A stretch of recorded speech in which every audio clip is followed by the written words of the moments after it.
भारतीय क्रिकेट के इतिहास में एक ऐसा क्षण आया जिसने करोड़ों दिलों को एक साथ धड़कना सिखाया।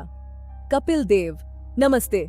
आज हम उस 10 मिनट की यात्रा पर निकलेंगे जो एक राष्ट्रीय नायक की छवि और न्याय की लड़ाई को बयां करती है। क्या यह संभव था कि जिस इंसान ने हमें विश्व विजेता बनाया वही किसी अंधेरी साजिश का हिस्सा हो? अध्याय 1, नायक का उदय। 1978 में जब हरियाणा हरिकेन ने मैदान पर कदम रखा तो क्रिकेट की दुनिया बदल गई। उनकी रफ्तार ने एक सोए हुए देश को जगा दिया। वे भारतीय मध्यम वर्गीय सपनों और जज्बे के प्रतीक बन गए थे। मैदान पर उनकी मौजूदगी का मतलब था जीत की अटूट उम्मीद। हर विकेट के साथ उनका कद हिमालय जैसा होता गया। लेकिन असली जादू अभी होना बाकी था। जून 1983 की वो तारीख जिसने हिंदुस्तान को क्रिकेट का नया खुदा दे दिया। लॉर्ड्स की बालकनी पर जब कपिल ने वो ट्रॉफी उठाई तो पूरा हिंदुस्तान सड़कों पर था। ये सिर्फ जीत नहीं, एक क्रांति थी। कपिल देव रातों रात पूरे देश के सबसे सम्मानित व्यक्ति बन गए। उनकी ईमानदारी पर शक करना पाप माना जाता था। विज्ञापन, सम्मान और बेशुमार प्यार, उनके पास सब कुछ था। लेकिन क्या ये सब एक पल में राख हो सकता था? 17 साल बाद, साल 2000 की शुरुआत में इसी चमकती हुई छवि पर एक काला ग्रहण लगने वाला था। अध्याय 2, साजिश के साए। 90 के दशक के उत्तरार्ध में क्रिकेट के पीछे एक समानांतर काली दुनिया सक्रिय हो गई थी।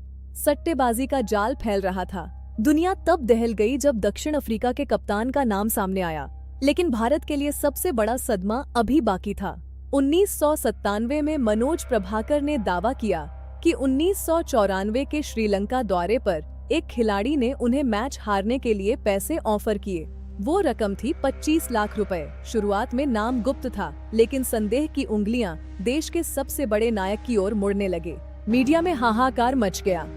हर कोई जानना चाहता था, क्या वो नाम सच में कपिल देव का है? प्रशंसकों के लिए यह एक त्रासदी थी।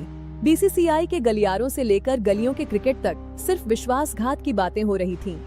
भरोसा टूट रहा था। कपिल देव ने इन आरोपों को पूरी तरह नकार दिया। उन्होंने इसे अपनी सालों की मेहनत और देश के गौरव पर हमला बताया। लेकिन मनोज प्रभाकर पीछे हटने को तैयार नहीं थे। उन्होंने कहा कि उनके पास वो सच है जो पूरी दुनिया को हिला देगा। और फिर आया वो ऐतिहासिक इंटरव्यू।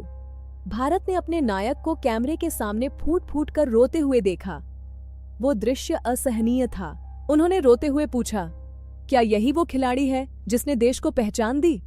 क्या आप मुझे इस तरह सजा देंगे? भावनाओं के सैलाब के बीच सच की तलाश के लिए एक खतरनाक रास्ता चुना गया।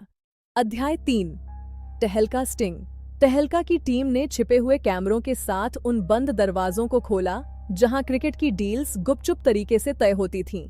कई बड़े खिलाड़ियों के बयान रिकॉर्ड हुए। खेल का वो चेहरा सामने आ रहा था जिसे देखकर प्रशंसकों का खून खौल गया। देश के बढ़ते आक्रोश के बाद सरकार ने इस मामले की बागडोर सीबीआई को सौंप दी। अब कोई भी बचना मुश्किल था। यह जांच सिर्फ फिक्सिंग तक नहीं थी, यह बेहिसाब संपत्ति और सट्टेबाजों के साथ गुप्त रिश्तों की भी गहराई से जांच थी। सीबीआई ने कपिल देव के बैंक खातों, उनकी विदेशी यात्राओं और उनकी संपत्तियों का एक एक रिकॉर्ड खंगाला। जांचकर्ताओं को संपत्तियों के लेन देन में कुछ पेचीदा विसंगतियां मिली। क्या ये फिक्सिंग का पैसा था? रहस्य गहरा रहा था। अध्याय 4, गवाहों के बयान। जांच में कपिल के साथी खिलाड़ियों से भी लंबी पूछताछ हुई। उनके बयान बहुत अहम थे। नवजोत सिंह सिद्धू ने स्टिंग में कुछ सनसनीखेज बातें कही थीं, लेकिन आधिकारिक तौर पर संशय अब भी बना हुआ था। ड्रेसिंग रूम के अंदर का माहौल सवालों के घेरे में था। क्या वहां सब कुछ फिक्स था? प्रशंसकों का दिल टूट रहा था। महीनों की मशक्कत के बाद सीबीआई ने अपनी फाइनल रिपोर्ट तैयार की। पूरे देश की धड़कनें उस रिपोर्ट पर रुकी थीं। क्या कपिल देव दोषी पाए गए? क्या उन पर आजीवन प्रतिबंध लगा? रिपोर्ट का एक एक शब्द इतिहास लिखने वाला था। अध्याय 5, अंतिम फैसला। सीबीआई ने अपनी रिपोर्ट में स्पष्ट किया कि कपिल देव के खिलाफ कोई सीधा सबूत नहीं मिला। वे सभी आरोपों से बाइज्जत बरी कर दिए गए। यह उनकी सबसे बड़ी जीत थी, लेकिन उनकी छवि पर दाग रह गया।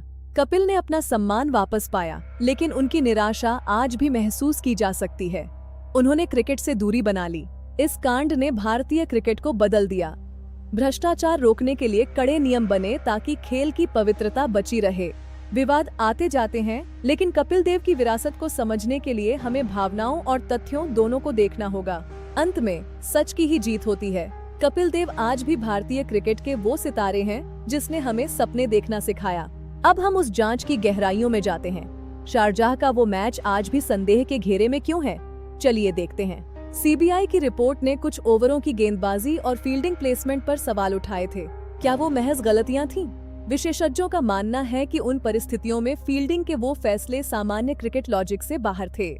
सिद्धू ने कहा था कि उस रात कुछ अजीब हो रहा था, लेकिन क्या उनके पास कोई सीधा प्रमाण था? जवाब था नहीं। रवि शास्त्री ने भी ड्रेसिंग रूम की उन हलचलों का जिक्र किया जो सामान्य नहीं थीं। शक गहरा रहा था। सीबीआई का सबसे बड़ा हथियार था फॉरेंसिक ऑडिट। कपिल की संपत्तियों और उनके बैंक खातों का मिलान किया गया। क्या एक क्रिकेटर की कमाई से ये सब मुमकिन था? यह वो सवाल था जिसका जवाब सीबीआई को ढूंढना था। जांच में पाया गया कि कई संपत्तियां मार्केट रेट से काफी कम कीमत पर खरीदी गई थीं। यह एक बड़ी लाल झंडी थी। लेकिन क्या इन संपत्तियों का सीधा संबंध सट्टेबाजों से था? यहीं पर सीबीआई की जांच फंसती नजर आई। अंतर्राष्ट्रीय स्तर पर हैंसी क्रोनिये के खुलासों ने भारतीय खिलाड़ियों पर और भी दबाव बना दिया था। दुनिया देख रही थी। क्रोनिये ने स्वीकार किया था कि पैसा खेल की जड़ों तक पहुंच चुका है। भारतीय प्रशंसकों के लिए यह सबसे बड़ा डर था। मैदानों में सन्नाटा था। लोग अब हर मैच को संदेह की नजर से देखने लगे थे। खेल का जादू फीका पड़ रहा था। नई पीढ़ी के लिए उनके नायक अब संदेह के घेरे में थे। यह एक सांस्कृतिक क्षति थी जिसकी भरपाई मुश्किल थी। सीबीआई की रिपोर्ट में प्रभाकर के दावों और कपिल के बचाव के बीच का संतुलन बनाना सबसे बड़ी चुनौती थी। अंततः सबूतों के अभाव में किसी को भी सीधे तौर पर दोषी नहीं ठहराया जा सका। सच फाइलों में बंद रह गया। लेकिन क्या न्याय सिर्फ अदालतों में होता है? कपिल देव के लिए सबसे बड़ा न्याय प्रशंसकों का फिर से मिला प्यार था। आज जब हम पीछे मुड़कर देखते हैं तो वो आंसू और वो जांच हमें एक महत्वपूर्ण सबक सिखाती है। सच कभी छुपता नहीं। इस पूरे प्रकरण ने आईसीसी और बीसीसीआई को जगा दिया। आज का खेल इसी वजह से कहीं अधिक पारदर्शी है। नियम सख्त हुए, निगरानी बढ़ी और खिलाड़ियों के लिए आचार संहिता अनिवार्य कर दी गई। नायक की परीक्षा व्यर्थ नहीं गई। कपिल पाजी की विरासत किसी एक विवाद से बहुत बड़ी है। वे भारतीय क्रिकेट की वो आधारशिला हैं जिस पर आज का महल खड़ा है। उनकी मुस्कान हमें याद दिलाती है कि संघर्ष कितने भी हों, अंत में खिलाड़ी की मेहनत और उसका जज्बा ही याद रखा जाता है। इस 10 मिनट के सफर में हमने देखा कि सच की राह कितनी कठिन हो सकती है, लेकिन सच के सिवा कुछ भी स्थायी नहीं है। उम्मीद है आपको यह गहरी जांच पसंद आई होगी। भारतीय क्रिकेट की ऐसी ही अनकही कहानियों के लिए जुड़े रहें। सत्य ही सर्वोपरि है। जय हिंद। अंत में सच की ही जीत होती है। कपिल देव आज भी भारतीय क्रिकेट के वो सितारे हैं जिसने हमें सपने देखना सिखाया। सालों बाद समय ने घावों को भरा। प्रशंसकों ने अपने नायक को फिर से उसी सम्मान के साथ स्वीकार किया। आज कपिल पाजी की आवाज और उनकी उपस्थिति भारतीय क्रिकेट की सबसे बड़ी धरोहरों में से एक है। लेकिन इस पूरे सफर ने हमें यह भी सिखाया कि एक नायक की परीक्षा कितनी क्रूर हो सकती है। मानहानि की कीमत बहुत बड़ी थी। कपिल देव की वो आंखों में नमी आज भी हमें याद दिलाती है कि सच की लड़ाई में कभी कभी खुद से भी लड़ना पड़ता है। उनका जुनून, उनकी मेहनत और भारत के लिए उनका प्यार ही उनकी असली पहचान है, जो किसी भी विवाद से कहीं अधिक स्थायी है। वे हमेशा हमारे हरियाणा हरिकेन रहेंगे। एक ऐसा खिलाड़ी जिसने हमें सिखाया कि हम पूरी दुनिया को जीत सकते हैं। प्रस्तुतकर्ता हेजन वीडियो एजेंट, निर्देशक लोहित पुजारी। यह कहानी सत्य और न्याय की है। सत्यमेव जयते। भारतीय क्रिकेट के नायकों को हमारा नमन। धन्यवाद।